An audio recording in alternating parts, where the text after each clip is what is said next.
We often talk about video games as a distraction, but for millions, the screen is actually a tool for survival.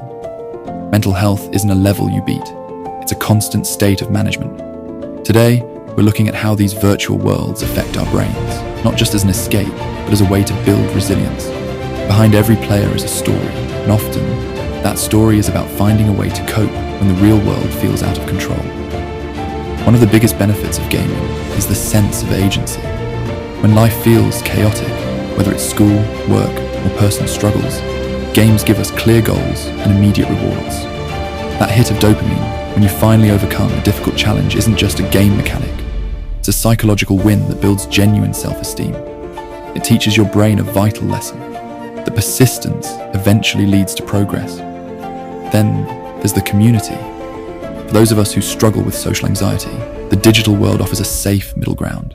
It's a place where you can be part of a team without the pressure of a physical room. These connections are real. They provide a sense of belonging that can be a literal lifeline during periods of isolation. But we also have to be honest. When that community turns toxic, or when the game becomes a place to hide instead of a place to heal, the balance shifts. The danger isn't the game itself, it's the why. Are you playing to recharge, or are you playing to avoid? High-intensity games can mirror real-life stress. And if we don't set boundaries, that stress bleeds over into our sleep, our focus, and our mood. Achieving a healthy relationship with gaming means knowing when to lean into the challenge and when to step back before the pressure becomes too much to handle. As we approach the final challenge, the atmosphere changes. The stakes are at their peak, and the chaos is closing in. This is where the skills you've built are put to the ultimate test. It's time to breathe through the storm and see what happens when the world starts to burn. We also have to acknowledge the physical-mental link.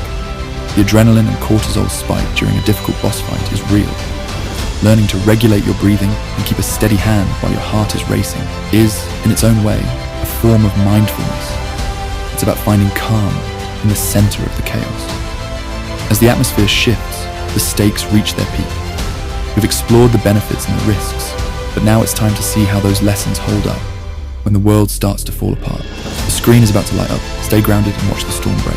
Beyond the mechanics and the social ties, there's something to be said for the sheer artistry of these spaces.